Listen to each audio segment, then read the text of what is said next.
Billionaire visited 68 doctors, but a waitress was the only one who cured his rare disease. What if a simple conversation with a waitress at a charity gala changed everything you thought you knew? About medicine, James Hargrove, tech titan with a $12 billion empire, sat at a gilded table in the Plaza Hotel's grand ballroom. The charity gala was a spectacle. Crystal chandeliers cast prisms across silk gowns, and the clink of champagne flutes drowned out the string quartet. But James was a ghost in the glitz. His rare autoimmune disease had turned his life into a haze of pain, fatigue, and brain fog. 68 specialists, Harvard grads, Swiss researchers, even a shaman in Peru had tried and failed to fix him. His wealth, once a shield, now mocked him. Tonight, he was here to escape, to forget, even for a few hours, the body betraying him. He barely registered the chatter around him. A hedge fund bro named Chad was yammering about Bitcoin's latest spike. "Yo, James, you look rough," Chad said, sipping his martini. Still no luck with the docs. James forced a smirk. "Luck ran out after doctor number 40. I'm just here for the free booze." That's when she appeared. Emily Carter, 24, weaved through the crowd with a tray of water pitchers. Her dark hair was tucked into a messy bun, and her green eyes held a quiet confidence, like she was in on a secret the room didn't know. Her waitress apron was slightly askew, but her movements were precise, effortless. She refilled James's glass, her hands steady despite the chaos of the gala. "Water's the real MVP tonight," she said. Her voice light but warm. "Keeps you grounded." James chuckled, more out of reflex than amusement. "Grounded's not exactly my vibe these days," she lingered, catching the tail end of his conversation with Chad. "Sorry, I didn't mean to eavesdrop," she said, hesitating. "You've been sick a long time." He raised an eyebrow. "A waitress playing doctor?" "Yeah, rare disease. Docs can't crack it. I'm basically a medical mystery novel with no ending." Emily bit her lip, like she was weighing whether to speak. "My grandma used to talk about this tea she made for people who felt stuck, like their body and soul were out of sync. It's just herbs, nothing fancy." Probably sounds dumb. James leaned forward, half amused, half desperate. He'd spent millions on treatments that did nothing. What was one more long shot? Dumbs. "My last hope. What's in this tea?" She grabbed a napkin and scribbled a list: ginger, turmeric, nettle, some root called ashwagandha, and a few others he couldn't pronounce. "Boil it, steep it, drink it twice a day," she said, sliding the napkin across the table. "Grandma swore it wakes the body up." He studied her handwriting, loopy and unpretentious. "Your grandma doctor or something?" Emily laughed, a sound like wind chimes cutting through the gala's noise. "Nah. Just a lady who loved plants. I don't even know why I told you.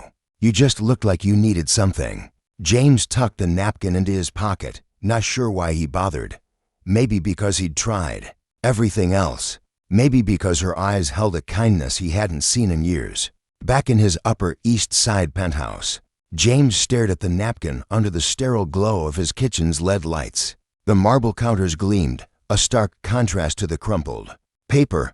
He'd dropped millions on experimental drugs, flown to clinics in Geneva, Tokyo, Dubai. And now, a waitress's herbal tea recipe.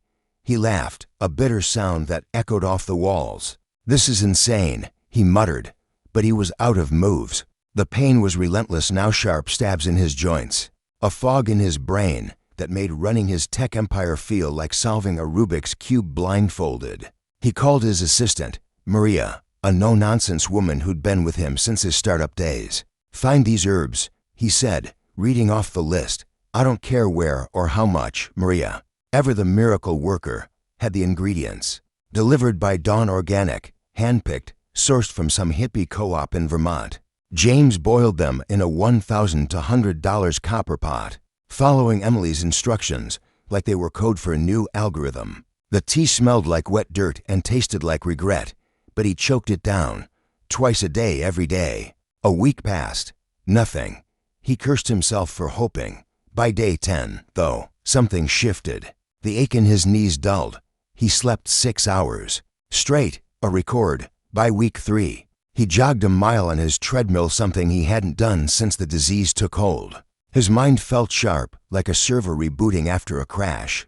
James wasn't a guy who believed in miracles. His fortune was built on data, logic, code. But this was real. He needed to find Emily. Tracking her down was easy for a man with James's resources. A call to the Gala's catering company, a $500 Venmo to the right person, and he had her address. Emily lived in a fifth-floor walk-up in Brooklyn, the kind of place where the radiator clanked and the stairs creaked like they were auditioning for a horror movie. When she opened the door, her eyes went wide, then narrowed. "You're the billionaire guy," she said, crossing her arms. "What are you doing in my hallway?" "Your tea," James said, holding up the napkin like it was a winning lottery. "Ticket, it's working. I don't know how, but it's working." Emily blinked, then burst out laughing. "No way, that's just Grandma's old recipe. I thought it was, like, a placebo thing at best. Can we talk?" he asked, gesturing to the cramped hallway. "I need to know more." She hesitated, then let him in. Her apartment was tiny but alive. Plants spilled over every surface, and a bookshelf sagged under dog-eared paperbacks. Over instant coffee in chipped mugs, she told him about her grandmother, Leila Carter. She lived upstate, in this little house with a huge garden, always mixing potions. As my mom called them, neighbors swore she fixed their arthritis, their migraines, even their broken hearts. I thought it was just folksy nonsense. James leaned forward. "Did she write anything down? Recipes, notes, anything?" Emily shrugged. "There's a box of her stuff in my closet. Journals. I think. I never really looked. I'm not exactly a science nerd." He convinced her to dig out the box. It was a dusty cardboard relic, stuffed with leather-bound notebooks. Lila's handwriting was meticulous, pages of recipes, observations, even chemical diagrams that looked like they belonged in a lab, not a garden shed. James's tech brain kicked into gear. This wasn't just hippie wisdom, this was something else. James took the journals to his team of analysts, a group of PhDs who'd helped him build AI algorithms that revolutionized cloud storage. "Figure out what this is," he told them, dropping the box on their conference table. "I want answers." What they found was staggering. Leila Carter wasn't just a healer. She'd been a biochemist in the 1960s, working for a small pharmaceutical company in upstate New York. Her research focused on plant-based compounds that could modulate immune responses, exactly the kind of thing that might help a disease like James's. But her ideas were too radical for the era. Big Pharma called her a quack. Her papers were rejected, and she was quietly fired. She retreated to her garden, refining her remedies in secret, passing them off as herbal teas to avoid scrutiny. Her work was buried, her name forgotten. The tea Emily gave James wasn't a lucky guess. It was a precise blend of compounds, anti-inflammatory, immune modulating, neuroprotective, backed by Lila's decades of research. Emily had no idea. She'd just remembered her grandma's stories and scribbled a recipe on a whim. James tracked Emily down again, this time at the Greasy Spoon Diner where she worked part-time. He slid into a booth, ignoring the sticky vinyl. "Your grandmother was a genius," he said. Cutting to the chase, she figured out stuff the medical world still doesn't get. "And you've got her instincts." Emily laughed, wiping down the counter with a rag. "Me? I'm just a waitress who's good at remembering recipes." "You're more than that," James said. "You gave me my life back, and I think we can do more. A lot more." James had a vision, and he wasn't messing around. He proposed a deal. He'd fund a research lab to study Lila's remedies, and Emily would help guide it, using her intuition and the journals. "You don't need a PhD," he told her. "You've got something better." Her legacy. Emily wasn't sold. "I'm not a scientist, James. I'm barely making rent. I sling burgers and pour coffee. This is way out of my league." "You don't need to be in their league," he said, leaning across the diner counter. "You've got the spark. I'll handle the money, the labs, the suits. You bring the heart." It took a week of back and forth, but Emily agreed. They set up a lab in a converted warehouse in Brooklyn, hiring top biochemists, immunologists, and botanists. The journals were a goldmine, hundreds of formulas, each with detailed notes on their effects. Some were duds, but others showed promise for conditions like arthritis, chronic fatigue, even early-stage cancers.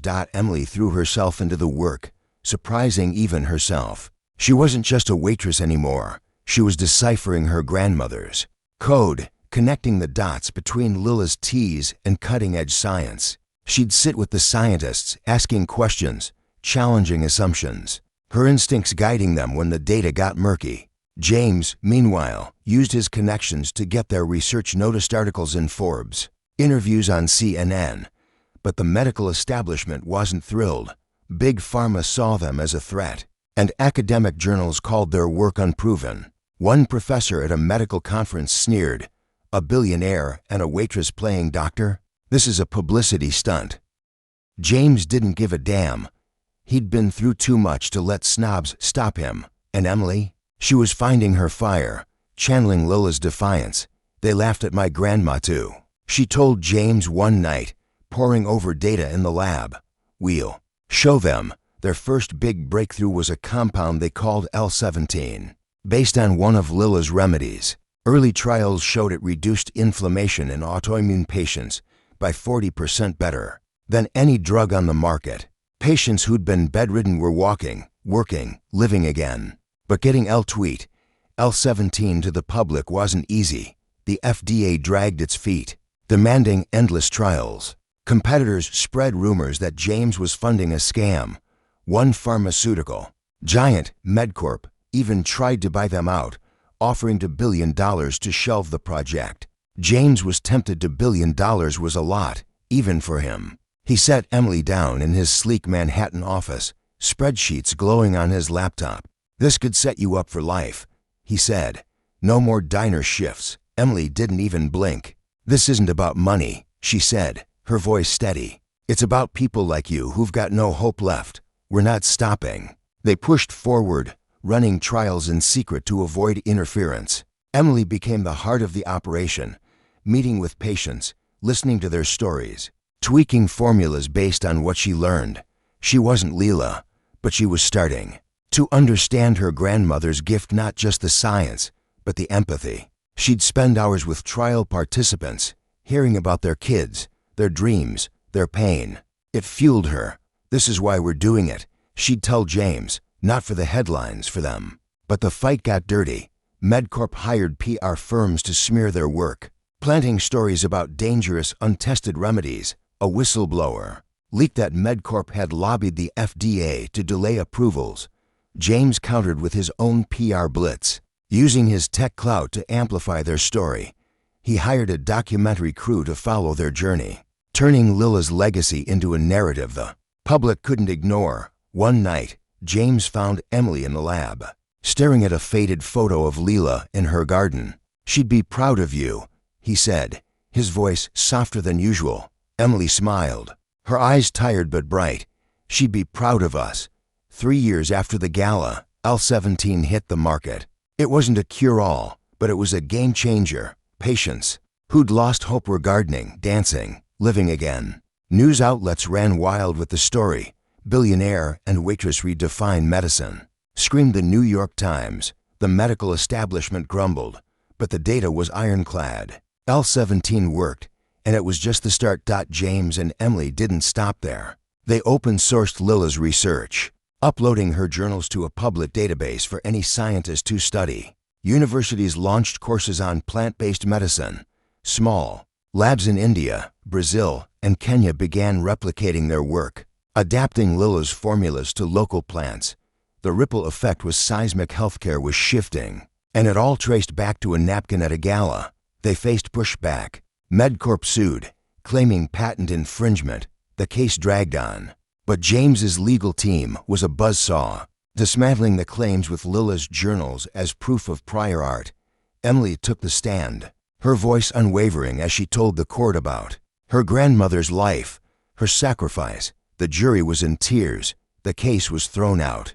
James and Emily stood on a stage at a TED Talk, the crowd hanging on their every word. "I visited 68 doctors," James said, his voice steady, "but it was a waitress who saved me. Not just my life, but my purpose." Emily took the mic, no longer the nervous girl from the gala. "My grandma said healing isn't just about the body, it's about believing in what's possible. "We're just getting started," the crowd roared. They weren't clapping for a drug, they were clapping for a revolution. 5 years later, the Leela Carter Foundation was a global force. Its Brooklyn lab had grown into a network of research hubs, each studying plant-based compounds inspired by Lila's work.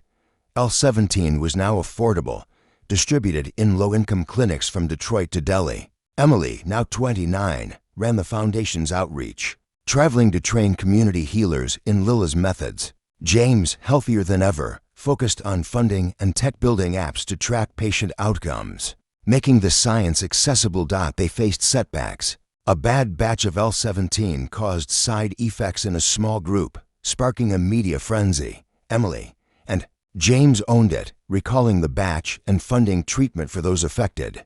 Their transparency turned critics into allies. "We're not perfect," Emily told 60 Minutes. "But we're honest. That's what Grandma would have wanted." Emily kept a garden behind the Brooklyn lab, growing Lila's herbs, ginger, nettle, ashwagandha. She'd tend it early mornings, her hands in the dirt, feeling her grandmother's presence.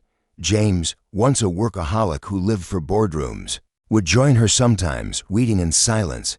He wasn't the same man who'd walked into that gala. He'd found something money couldn't buy: purpose. The Leela Carter Gala for Innovative Medicine became an annual event, held at the plaza. James and Emily always attended. Sitting at the same table where they'd met, they'd toast with water. "Not champagne. To miracles," James would say. "To hidden potential," Emily would reply. One spring evening, 10 years after the gala, James and Emily stood on a hill in upstate New York, where Lila's old house still stood.